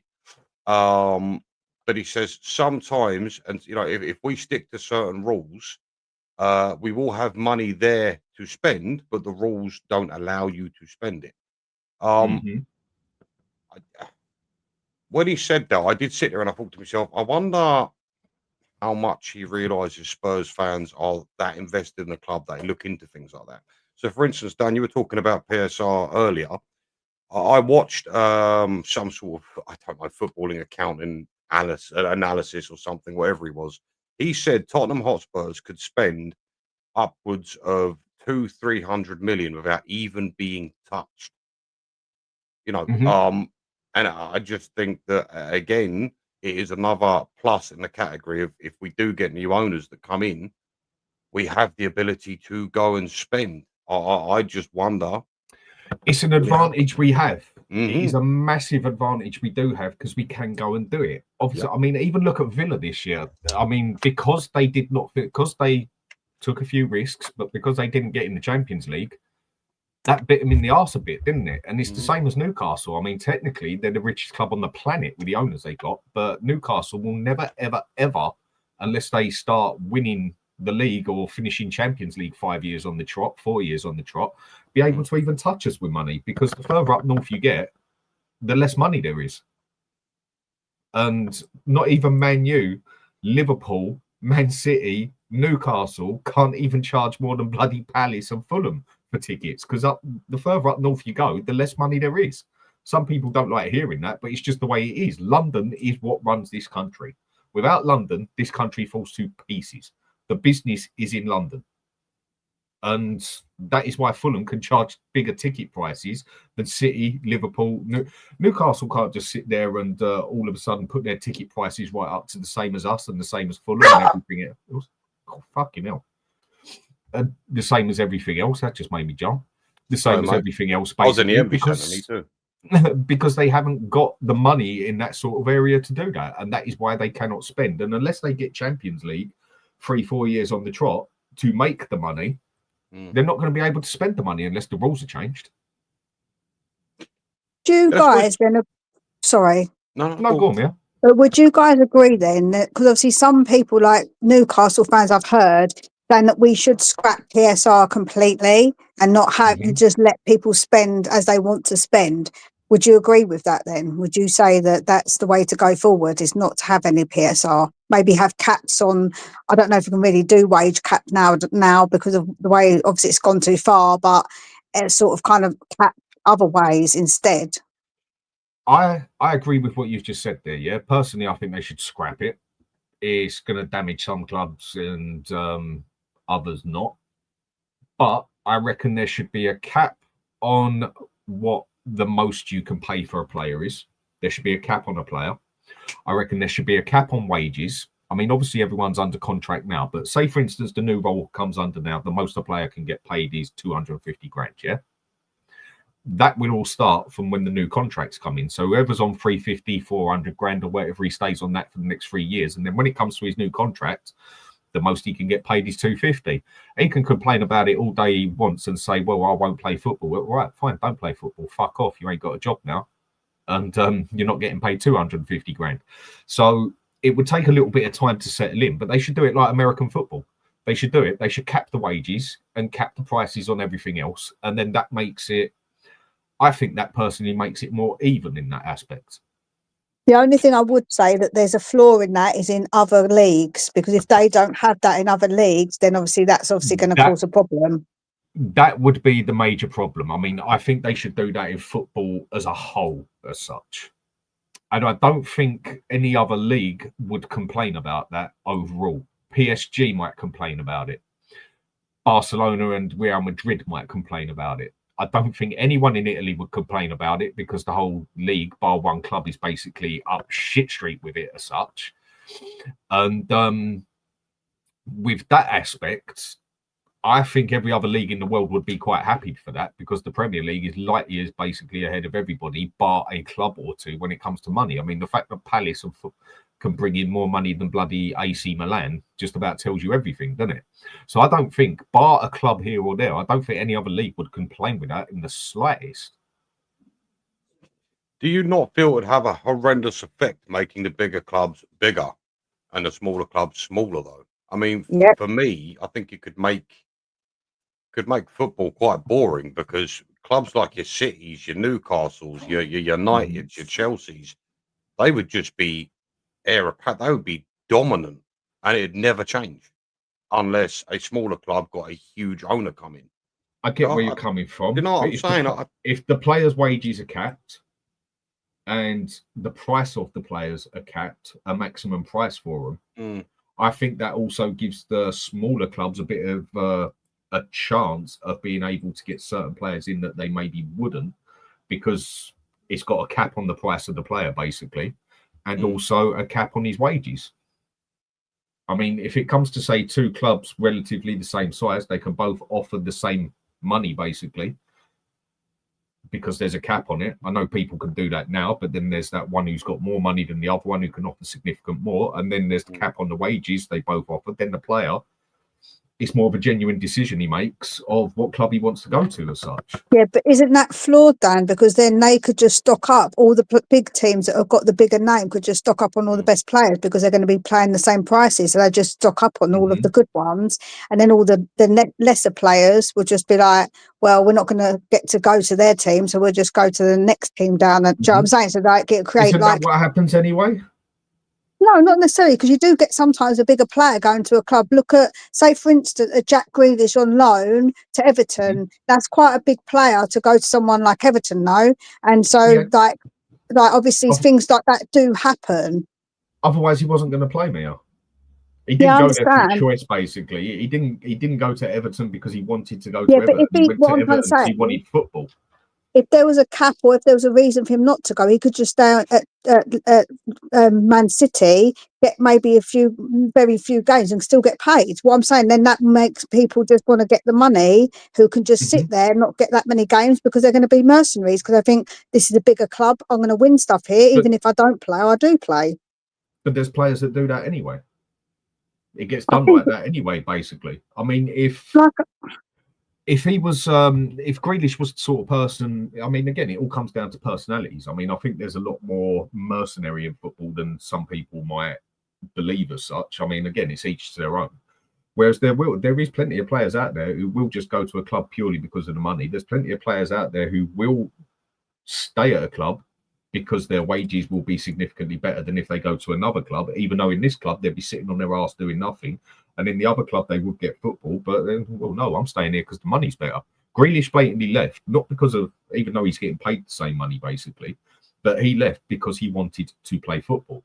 And if a player wants to play football and get noticed, he's got to go and play football. But there will always be ones who will stay there for the money, isn't it? There always will be. I can just see it causing, like, I don't think that any which rules will actually not cause some sort of issue with clubs that are like what Benji said, that are smaller, right? It's going to always be an issue. There's always going to be an issue there somewhere. So, yeah, it's a difficult, with PSR, it's a difficult one. If they would have just if they would make people actually stick to the bloody rules, they had the rules and they actually vehemently stuck to them and didn't give people slaps on wrists for breaking them, then maybe people will stick to them more, like actually stick to them. That's a fair breaking them. point, but don't you think that the PSSR actually holds teams back more than it does give them a chance, sort of thing? Because it blatantly holds Villa back at times. It blatantly holds Newcastle back. Other clubs out there, it holds back as well. But then you've got, let's say, the top 5 clubs, top 6 clubs that make that money and can spend that money. The others, it sort of holds them back, and it keeps the others more at the top, doesn't it? I feel like it caps the bigger teams more so than the little teams, Dan, if I'm honest. Because the bigger teams, especially teams like, your cities and all that, they could spend God knows how much money to reinforce themselves. Again, like Mia was saying, you could stockpile the top talents. So, yeah, I know what you're saying. I suppose it does have a detrimental effect on the lower clubs too, but at least it stops the bigger clubs from just going out of sight. Does that make any sense? Well, they are out of sight, really, to an extent. And the smaller clubs can't spend the fucking money. So where does it actually stop it? Where has it actually stopped the bigger clubs drifting away and the smaller clubs? What has it actually done in that aspect? The smaller clubs still can't spend that money. They still can't touch the wages. They still can't do nothing. The big clubs already go and bloody do it. If anything, to me, in my opinion, that stops some of the smaller clubs that could get bigger catching up with them. That keeps like the top 6 richest clubs in England in that aspect who can spend that money at the top, basically. Yeah, it can work both ways, isn't it? Yeah, but what I'm thinking is what we're trying to say is that if there was an unlimited amount of money, then the small clubs still wouldn't be able to spend as much as the bigger clubs anyway, because they've already got that amount of money. So Newcastle and City and Chelsea could spend a ridiculous amount. So no smaller club's ever going to catch up to that because they'll be able to expend such a ridiculous amount of money.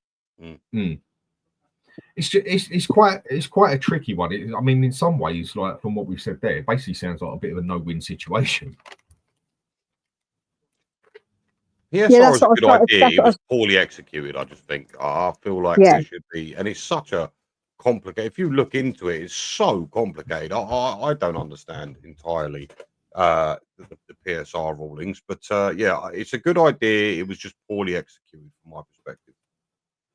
Yeah, that was my point about how if they would have stuck to the rule, if they would have stuck to it correctly, then that would have been different. Like they would have maybe executed it better, but because they didn't, it's all gone waylaid now, and there's no basically going back really in what they've allowed to happen.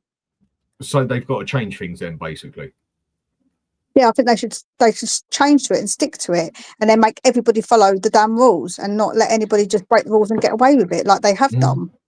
And the problem is with all that, though, at the end of the day, money talks. And I'm sure there's ones out there like why City have got away with stuff, like Chelsea are going to get away with a few things where you can quite easily stick a couple of million in someone's bank and they will make something work for you, basically.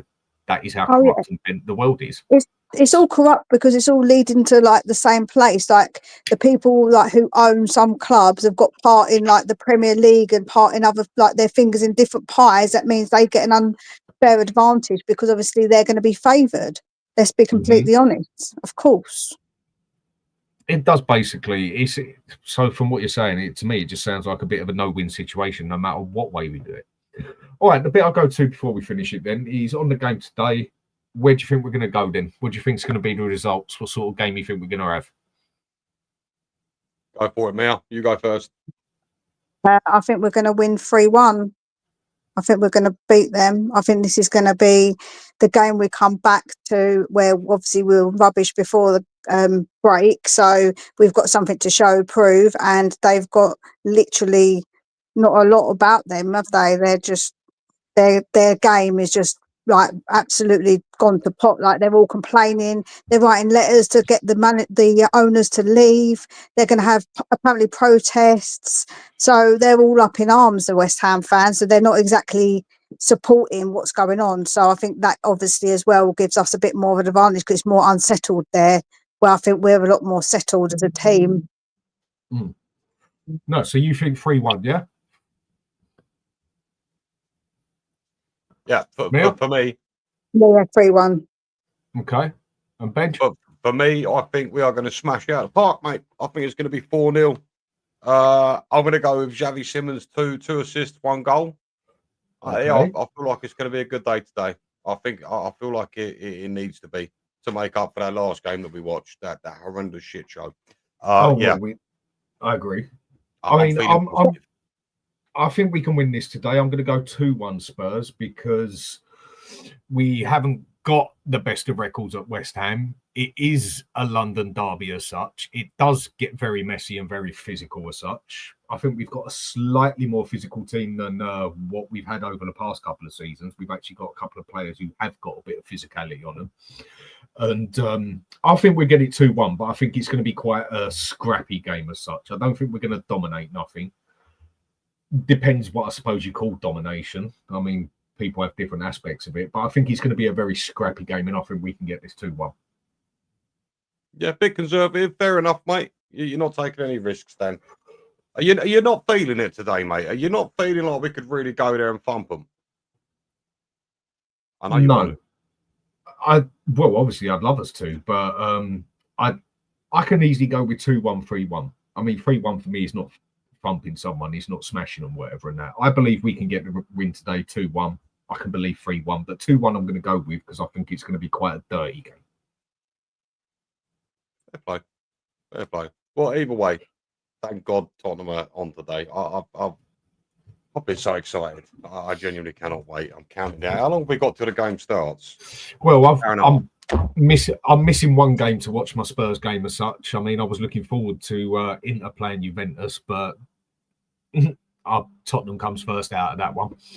And I can just watch the highlights of the other one and that. And then after watching that, go grab a drink and lay back and I'll probably watch UFC tonight. I mean, since that is always more fun to watch than football, in my opinion. But again, each their own at the end of the day. So with that, with Mia, with you, it's 3-1. Ben, 3-1. 4-0 for me. Oh, 4-0. 4-0, baby. Let's go. Come on, Spurs. You think we're going to do it? Go, Dan, because it's my brother's birthday, so we're going to go and watch the game with him. One thing with you, Mia, quickly. One thing with you. You're going to be doing anything on your channel in the meantime? Yeah, I'll be doing stuff on my channel. If you come and subscribe, I do videos. I do like short videos with like graphics. I do videos of just me talking. I like to mix it up and change it about a little bit. Yeah, fair enough. All right, thanks for coming on, Mia. Much appreciated. And Benj, we'll catch up. You'll be on here soon again, and you're going to be doing a few. See you later, Mia. Bye. And take care of yourself. And going to have a few more videos coming up, aren't you? Yeah, mate. Ideally, going to try and pump a couple out, mate, for sure.